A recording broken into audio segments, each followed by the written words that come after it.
Ron and Catherine have been through a really difficult, stressful time over, well, a period of the last probably 10 years, I'm going to guess. Yeah, 10 years or so, maybe more, where they had a business collapse.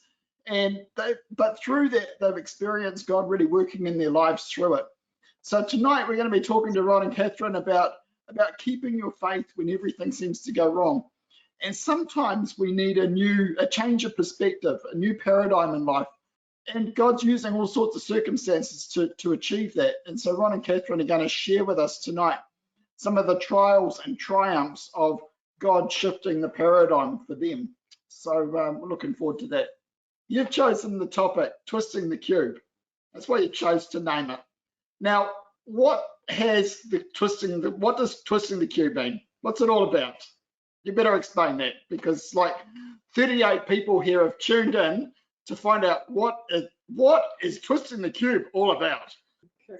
So I guess I'd say it comes from one of Catherine's favourite sayings, and she uses this saying a lot, and the idea behind it is that, and perhaps we can use a prop here. So I have a cube here, obviously, and you can kind of twist the cube and get a different perspective on what's happening, just slightly different perspective on any face of the cube. But then you can actually twist the cube and you might get a whole different paradigm, and things can look completely different. And I think the analogy that I think is really good about this is when I think and look at the sufferings of Job, for instance, there were 6 different viewpoints. You know, Job had his viewpoint as to why these things happened, and then he had 3 friends who also wanted to weigh in on what was taking place in Job's life, and they become, you know, significantly critical on Job's life.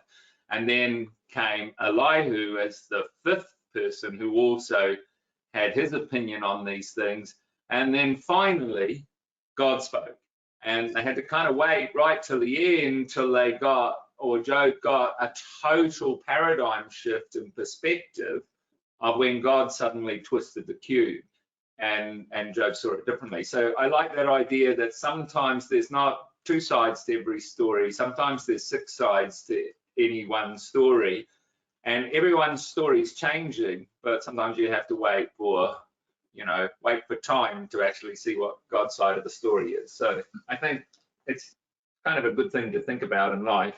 And also the fact that if you were to hold a cube, at one point you can only see 3 faces, yet a cube has 6, so there's 3 other faces that are totally relevant to the situation that you may never have considered. So it's just a little reminder to go, hang on a sec, there might be another way of looking at this. So it's sort of, that's really fantastic. Yeah. So with that introduction, can you share with us your story, your background, and you know what was going on that helped bring you to see these different sides of a cube? So I guess from the business perspective, we moved to Whangarei from Palmerston North for the purpose of owning a business, and it had always been my passion to want to own my own business. And you know, I had fairly grandiose ideas of how that might happen, and that I wanted to be a successful businessman.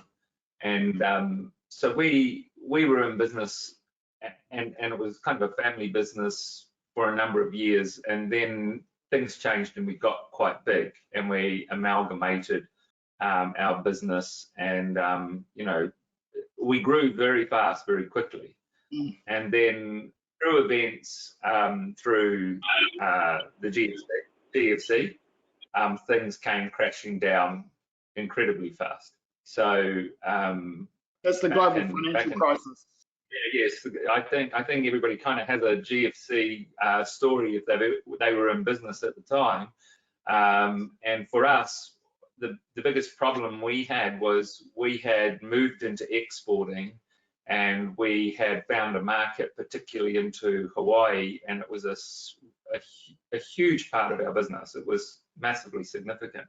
And when the global financial crisis came about, that market just dried up overnight. It didn't slow, it just completely stopped, because we were dealing in, we were selling into people's investment properties, into condominiums and things like that, and that market just died. And we couldn't restructure quick enough. And the problem was we had invested so much in a building and stock and plant, and so we found ourselves drowning very quickly. And we tried to sort of limp on through that process. And for 4 years, we were kind of treading water. Probably for 2 years we were still sinking, and then for 2 years we were treading water. And then in 2012, our major creditor, who was also a supporter of ours, which was Fletcher Aluminium, called in the receivers, and basically the business was shut up overnight, and we were pretty much essentially bankrupt, I suppose. But prior to that, was Fletcher's had agreed that they had found a buyer for the business. Yeah. So in about September 2012, we were all gearing up to sign papers for someone to buy it. We weren't going to get much out of it, but it was going to be transfer of assets, some debts, and the guy was going to take over all the contracts that we had. So that was ready to sign, and he needed to move to Whangarei, and he told his wife he would like to buy this business, and she said, sorry, but I'm going to divorce you. So totally fell over. So we were in limbo for about a week thinking, wow, what's going to happen now? And then we got a demand letter for a lot of money, and I suppose it was very stressful. Well, it was stressful the whole time, but this came to a point. And I suppose it was the funny side of it. We sat down, perhaps like on a couch like here, and we read the letter, and it said, if you do not pay XYZ by 5 p.m., this will happen. And we're like, we watched the clock go to 5, and like, we didn't know what to do. The money didn't fall from the ceiling, unfortunately. There's no money. Yeah. And it was a matter of just, I suppose, letting go and just thinking, almost like Peter in the boat, just jumping out. It's like, I don't know what's going to happen now. So yeah, that's what started it. That's what started that finishing of it, if you know what I mean. Yeah. That must have been a very stressful time for you. I think the stress too was coming up to it, and what people think, what people say. You trying every way to fix it up. Like we managed to rent out a corner of the building. We had some very lovely brethren and sisters that were able to just help us along the way, family. Yet the debt was so big, and we got to the point where it was so out of control that we actually didn't know what to do. In hindsight, we didn't know how to close a business. We didn't know how to walk away. It was you're just completely trapped. And then I suppose Fletcher's chose to, instead of selling the business to someone, they called in the receivers. And the good part about that was they then analysed stuff, and then they resold it on. So all our staff got taken over and have jobs, and to this day still work in the man that bought the business up in Whangarei making windows and doors. So yeah, not us. And I suppose from my point of view, I loved working. I was full on worrying about staff, and you soon learn when things go bad that loyalties go out the window. People have an opinion, they think this, they think worse things, but you've got to look and think God provides. And going from one very stressful situation, the same day Ron went to open and help out at the Bible Education Centre that we set up in Whangarei. So as one door sort of jammed shut, but there was still noise going on, Ron can tell the story from his point of view. Yeah. So what happened there, Ron? So when you ask about you know, being stressful and looking at the cube again, it's kind of amazing how you can present yourself like this to everyone around you when in fact you're actually like this, you know, and people could look and say, well, you know, he seems to have it together, or they've got it together, and they don't know really what's actually going on, you know, behind the scenes. And yeah, so I think when the receivers did come in, it was a incredibly humbling experience. But what led to it, and I think this is kind of I share a little bit of a funny story leading up to the receivers coming in. We didn't actually know the receivers were going to kind of come in. We didn't know Fletchers were going to do this because, as we said, they had a sale and they had been kind of backing us and supporting us. And when the sale fell through, the receivership just happened out of the blue. So we didn't know that, and like we were desperately trying to find a way, trying to find any funding or anybody that might back us and help us through this. And like the day before, I was so stressed out about it. My dad rang me, I think he's on tonight, and he rang me and he said, oh, by the way, I've been to the bank, and you may remember that your granddad gave you some bonus bonds when you were kids. I checked up on them, and apparently Philip and Irene don't have any bonus bonds, but you have, but they wouldn't tell me how much they are and how much they're worth, because you have to go in and do that. And I was thinking, oh, wow, this, I didn't tell Catherine. I was like, silently in the back of my mind, I was thinking, oh, you know, I've been praying about this could be it, because, you know, bonus bonds are a little bit, you know, like they can accumulate, they can be like lotto. So I'm thinking, oh, this could be the answer. So I went into the bank and took all my ID and everything and went up there and said, you know, apparently there's, you know, I have some bonus bonds. And she said, yes, you do. Let me just check. She came back and she said, yes, you have $10. I said, would you like to cash that or keep that? So anyway, that was kind of that moment where it was like, oh. And so that was actually, and this was the amazing thing. So I went back home, and whilst I chuckled about it at the bank, it was just like unbelievable, and I broke down. I remember being in the kitchen and I just burst out crying, and I just fell on the floor and just prayed, and I just said, Lord, take it away. Just take it away, whatever it takes. I can't deal with this anymore. And so the next day the receivers came in, and I was like, oh, I didn't mean it like that. Always be careful what you ask. Yeah, but that's what happened. And like, as I say, we didn't know how that process was going to take place, but the receivers walked in, coming with their, you know, flash black Audi SUVs, parked in the door, walked in, you know, basically introduced themselves, told us what they were about, spent an hour going over things, and then said, you're out of here, goodbye. You're, you know, we don't need you at all now. And that was it. I just walked out of, well, yeah, I mean, like I felt sort of pretty brokenhearted, but at the same time, it was an incredible amount of weight off my shoulders, because it was like, I'm not in control anymore. So once it's taken off, it's like, I don't know what's going to happen, but now it's not my responsibility anymore. And up until that time, I was bearing this burden of, what am I going to do? How am I going to fix this? So when the receivers walked in, it was like, well, I can't do anything. And I walked out, and, you know, this was again the incredible providential part, is we had no idea the receivers were coming on that Friday, and our Bible Education Centre was opening on the Monday. And I had committed to our meeting that I was going to work at the Bible Education Centre, make copies for 2 days a week. And leading up to it, I thought, there's no way I can do this. I just cannot give this sort of time because I'm under so much pressure at work.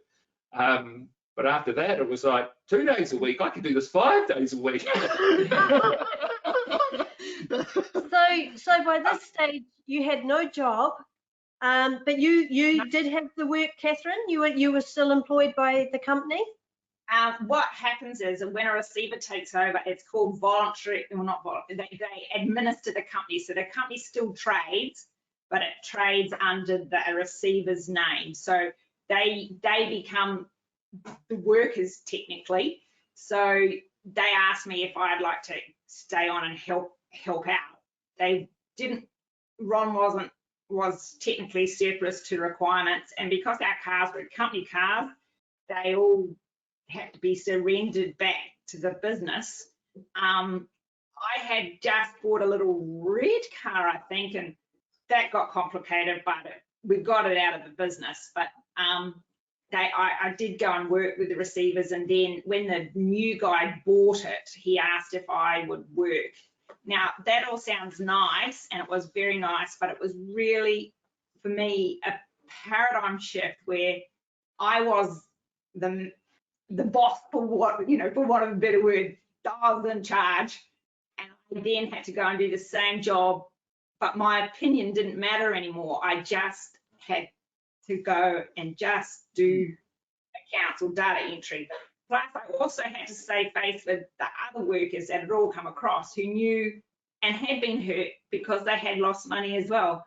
So there was a lot of sadness and saving face, I suppose, that at some point I just wanted to run away. Yeah. Jimmy and Abby were here to run to them. But I had to face up to it. So yeah, look, and it happened, 8 years ago, and it can still catch you.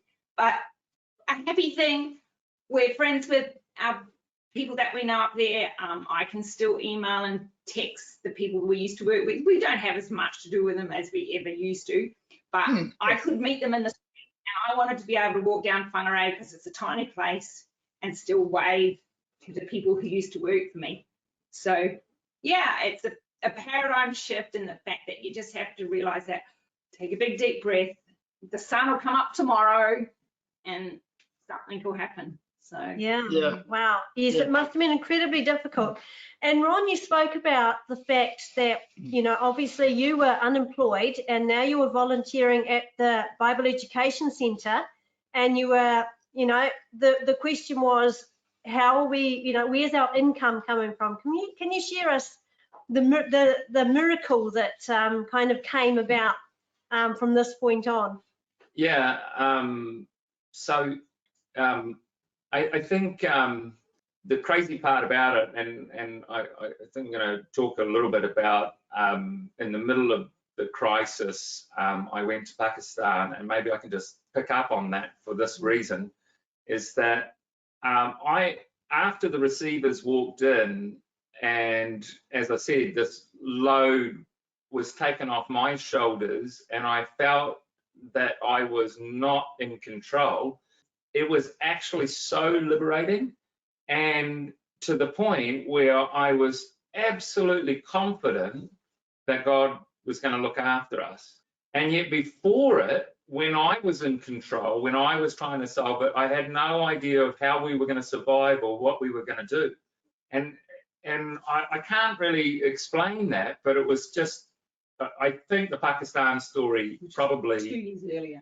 2 years earlier. So in the middle of, like, when it was at its absolute worst, when we were totally drowning, I was asked by Tim Galbraith if I would go to Pakistan and lead a Bible school over there. And so I committed to doing it. And I remember treating it like a Nazarite vow. I remember I'm just going to try to put everything behind me from the time I hop on the plane and just give whatever I can give to this work that needs to be done.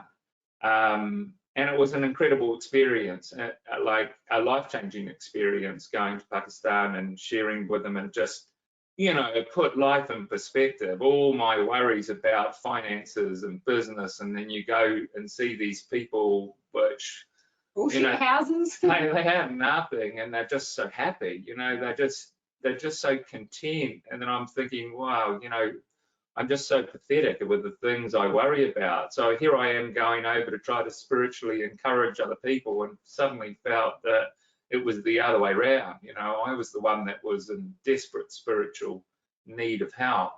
And so at the end of the 3 weeks, I was just buzzing. I was kind of ready to come back and face it. And it was, you know, like when you talk about a Nazarite vow, the climax always happens with the drama at the end of a Nazarite vow, where the Nazarite shaves his head and offers it, and it's like the consummation of everything he committed to.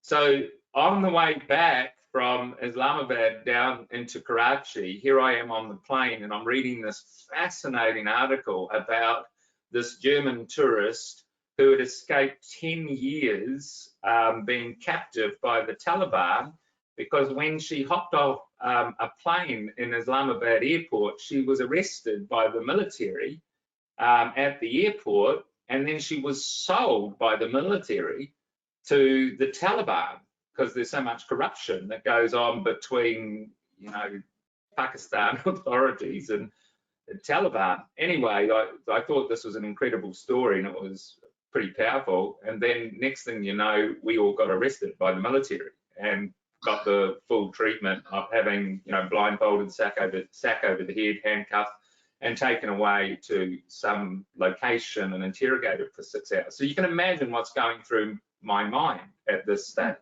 And the fears and anxiety that goes on, well, you know, are we going to get out of here? No one's ever going to know in New Zealand.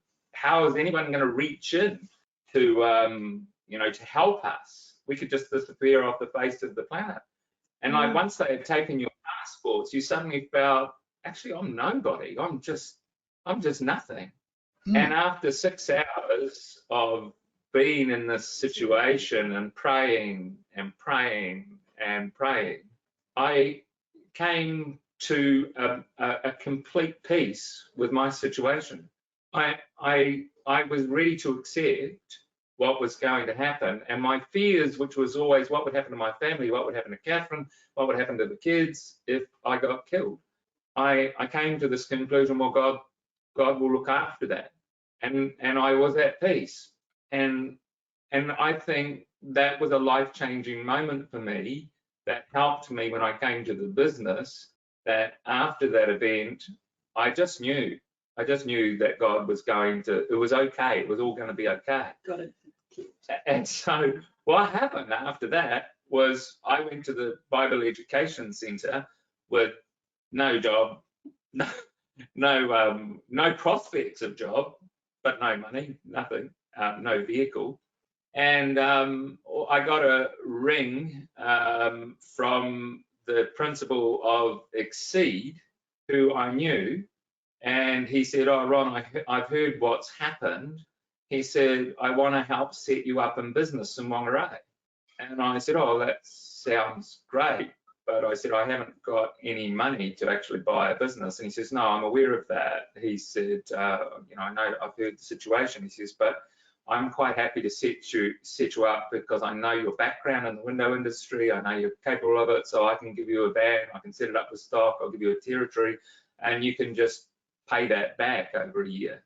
And so I said to him, well, that's fantastic. I said, but you know, I'm actually committed also to this Bible Education Centre for my church, and I've committed to, you know, being down here a few days a week. And he says, well, I don't care how you run your business, Ron. He says, well, why don't you put somebody else in the van so you can still help your church out? So that's what happened. Now, I'm not sure if Chris and Maria are online, but what transpired was Chris Wright came back from India, and he was a builder, contractor, and his job was no longer really available when he came back. And Chris also wanted to help out at the BEC. And so we just said, well, why don't you, Chris, work at the BEC while I go out in the van and fix windows and doors, and then I'll work at the BEC and you go out in the van. And we did that, and it was just fantastic. It was a great source of income that just happened instantly, and we both managed to be working. In fact, during the whole 9 months we worked at the BEC, we had no financial issues. No. Wow. That is just so amazing. So amazing. Yeah. Incredible. So pay it forward. But also there are people that I noticed that are on that were incredibly generous. And when I say we had no financial issues, they were both a support to us financially, but more importantly, a tremendous moral support and encouragement to us. And I just think, you know, the love from brothers and sisters and helping out was just phenomenal, just incredible.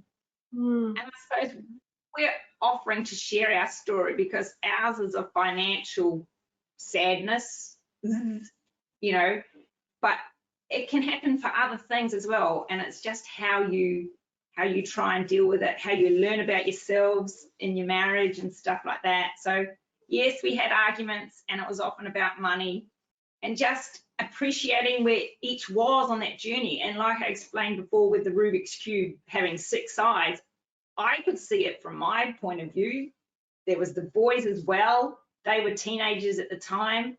And then Ron obviously was hurt because he wasn't in the business. So I look back and I think, yes, we have to be aware. And I suppose, yeah, being aware of others around is so important, and how you are and how you're feeling in a particular moment. So how did this affect your whole family and your boys in particular? The whole, you know, business breakdown and all that sort of thing. You lost your house as well during that time as well, didn't you? The house was already our decision to have sold it long before that. And we moved to work, and we lived in an apartment at work. And the boys are teenagers, and they really quite liked it because we lived near a rock climbing place, and they learnt to rock climb.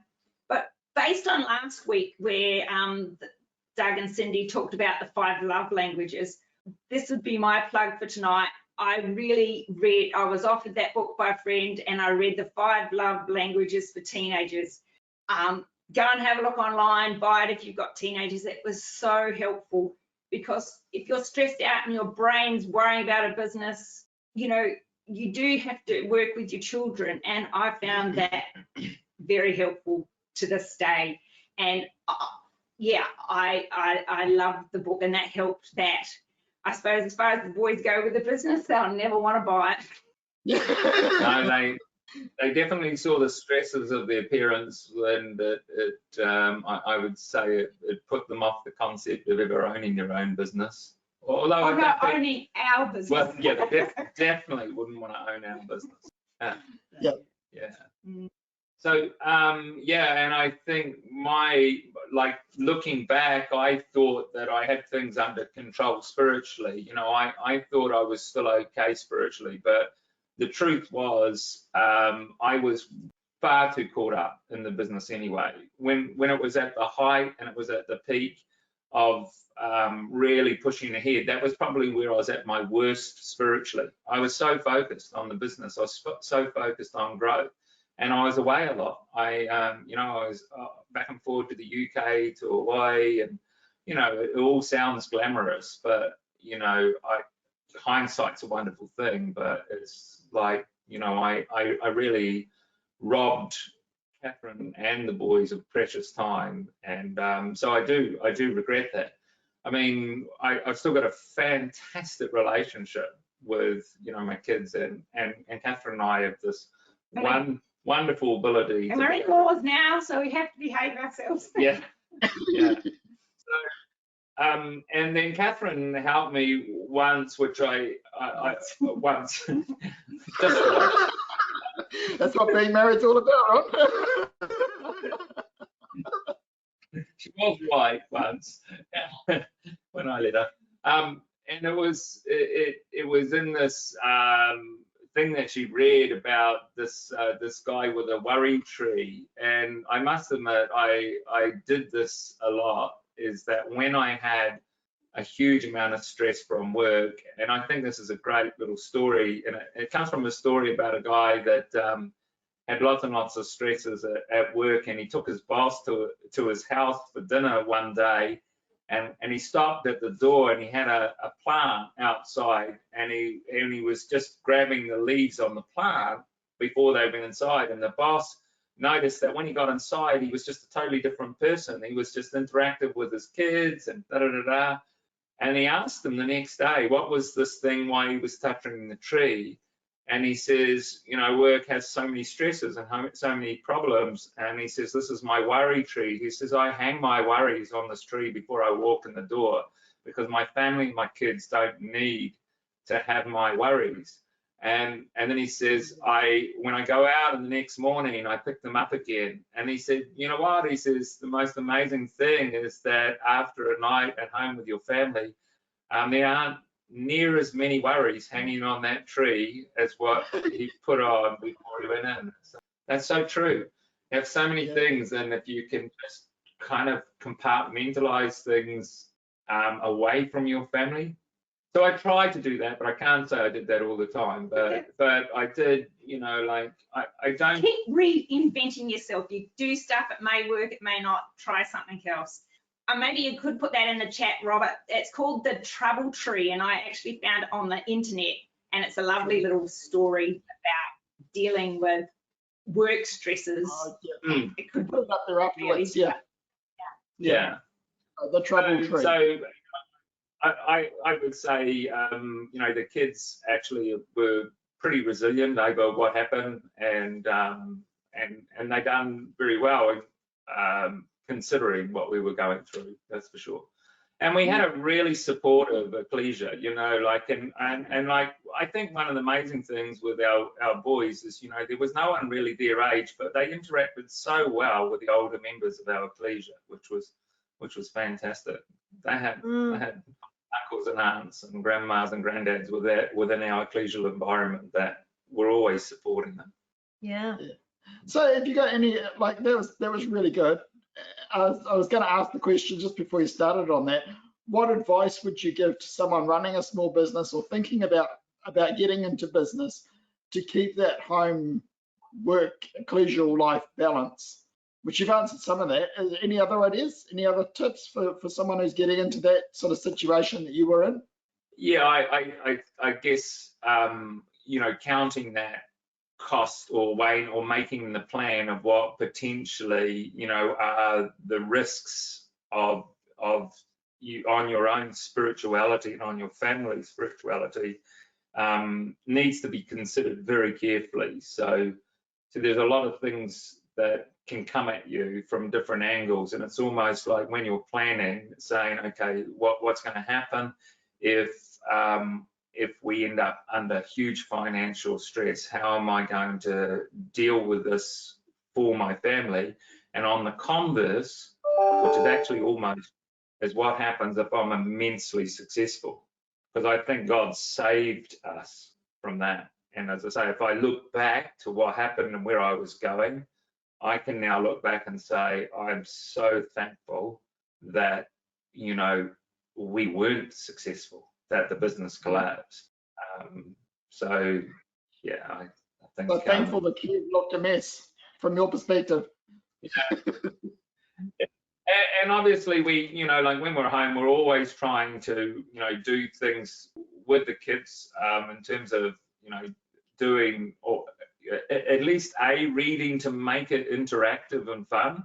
So we were always trying to, you know, like with the boys, we always did charades all the time, and we had some funny nights with the kids doing charades on the readings, and yeah, so those family times were really cool. And then they grow up. Yeah. But one aspect I'd like to share as well is because of that, another paradigm shift is the fact that we will always rent a house. So up comes the big discussion, do you buy a house? Do you have a mortgage? And it's just a really interesting thing that, you know, I probably always dreamed about owning a house because I worked in an industry where we made windows and doors. So I always had thought of what builder I'd use, what window joinery I'd have. and you always had this like bit of a, hey, I wonder what nice house we'll have, you know, because you always want a nice one. And the one nice thing about the receivership when it happened was we'd already sold our house, so we were already in rented accommodation. So one blessing was when the business fell over, we didn't get kicked out of our house because we were only renting, and you know that was no concern to them. There was obviously no asset in that. I suppose now I can share with young marrieds and young couples that are coming up about home ownership that it's a changing paradigm. It's not, for some, it's not going to happen. So how do you survive in this new era sort of thing, like sharing houses, being flatmates? It's all part of the changing process of life, reinventing yourself and seeing God in little miraculous things. So, Yeah. Yeah, that's amazing. So how do you feel your faith was impacted through all this experience? I definitely, you know, for a positive sense. And I think from being humbled, it does make you far less judgmental or critical of other people and more accepting of other people. things happen. And I suppose accepting of everybody else's journey. And I think if I look back to what I was before these things to where I am now, I do really try to stay out of judgment and to stay out of criticism of anybody's journey. Yeah. Sound like it's the bird, was it? It was the bird. Gareth walked out of the room. I just agreed, see. Yeah. So yeah, so that's one thing. One thing in terms of spirituality. The other thing I think that is probably, you know, a big thing is like now I meditate far more than I ever did. You know, like I suppose in terms of, you know, mental health and mental well-being, just thinking about God and being conscious of God in my life all the time. And then the other thing is you know, we're in a immensely blessed situation at the moment. We're being blessed with, you know, a good job. We both enjoy what we're doing, which is really great. I've been incredibly blessed with a very, very loyal and tremendous staff member who's incredibly supportive, and I'm just so thankful for that. But I'm also conscious of the fact that it could change in a moment. And lockdown proved that. And like when lockdown happened, like there's fears of the coronavirus and different things like that. I think because of what happened in Pakistan and what happened in our business, it's like I'm okay with that. I'm okay with that. Just, you know, almost like with Christ in the vessel, we smile at the storm. It's like, you know, I'm in good space now, but if it changes, I'm still okay with that, and we're okay with that, you know. Yeah. I believe that the sun comes up tomorrow, and that another one of the little things I used to look out for was when things were really hard at work, I'd go out and there was always a rainbow. It must have been the time of year, a bit like now. And even if, you know, you didn't want to read the Bible, you didn't feel like praying, you just trying to lift your eyes up to see something, and only rainbows come. We can't make rainbows, well, one's in the sky anyway. So yeah, look for rainbows even when you're sad. Yeah. Yeah, it's so fantastic. So if we get back to the cube. Yes. So you've had a full paradigm shift there. You've started out. You've been the sort of you've been on the messed up side, and you've seen what God can do when He twists the cube in ways you don't expect, in ways that are really uncomfortable, and changes it to become pretty much clear and one color, right? Yeah. In a way, as you good know, as we get out of the kingdom.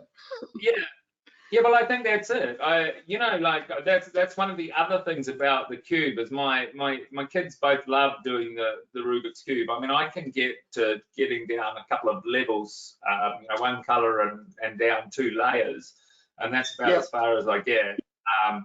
But if you've ever watched, these experts do the cube, the amazing part is they never do the cube like I do, where I do one color at the top and then I try to get down the 2 layers and slowly try to do it. They work on algorithms where you could be looking at the cube where it's like this and it's only 2 or 3 moves away from completion. And I think that's the kind of like the amazing thing, the way God can work in our lives. We can look at each other and we could or ourselves, and think we're in a complete shambles. But from God's perspective, he knows that algorithm, and he's going to perfect a masterpiece in us, and it may only be a couple of moves away from completion, even if we don't see it, and especially if others don't see it. So I like the analogy when looking at others, and you might say, well, man, their life's messed up. It's like, maybe you just need to spin the cube a bit, because it might be, from God's perspective, they might be a whole lot closer to having it all together. So trusting that God is, I suppose, completing a good work in us, and that he knows the algorithm, even if we can't see it. So Yeah, no, that's really fantastic, and we really, really appreciate you sharing all this with us tonight. I mean, it must have been incredibly hard, all that you went through, and even the sense of failure, I suppose. I mean, is that something that was a problem that came through with it, or you struggle in that particular way? Yeah, that was huge. That was like, for me, you might be surprised to know I'm quite competitive. maybe. Really? So I tend to be, a little bit competitive, and so success. I was quite sort of driven to be a successful business person, and so Whangarei is a small town. It wasn't just failure, feeling like a failure in terms of a father, a provider, a husband, but it was a sense of failure. I felt like I'd let everybody down at our work, and like they were like family, and then suppliers and any of the creditors, and we were desperate to try to keep all the creditors good, especially the little guys, like the ones that desperately needed the money to survive and pay their mortgages. And then you walk down the street in a small town, and it's like, well, lots of people knew you, we interacted in business with a lot of people. So that sense of failure was incredibly humbling.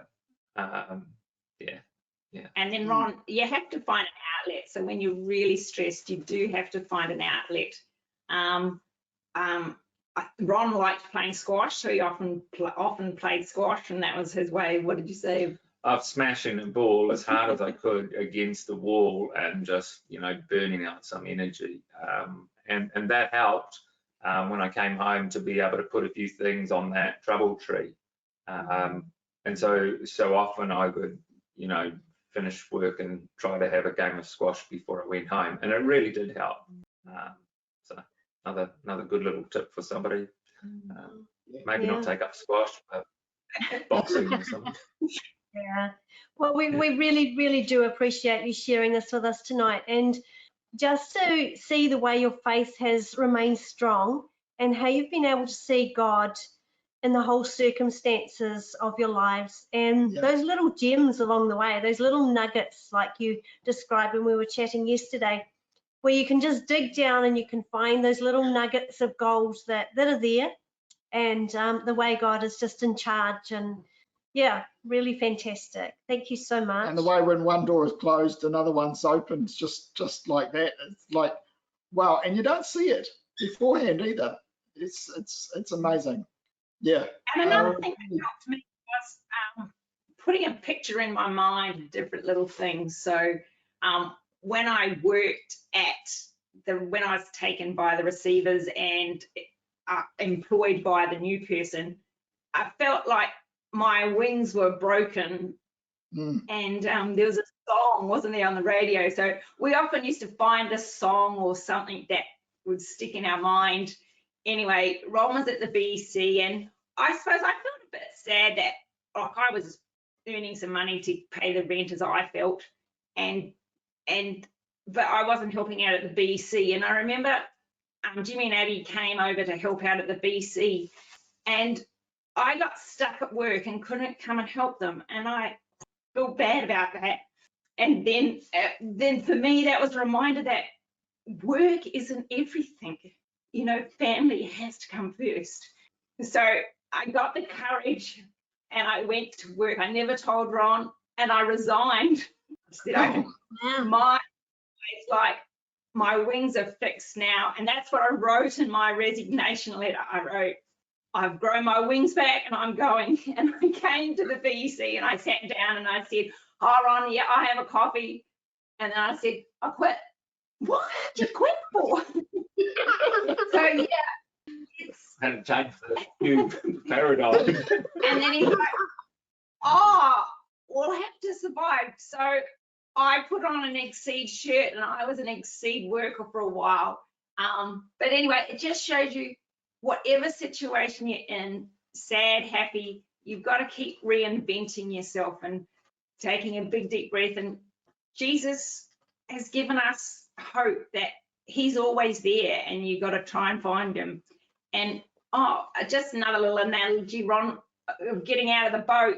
And if you're in the waves, you know, one minute you see Jesus and then the waves take over and you can't see him.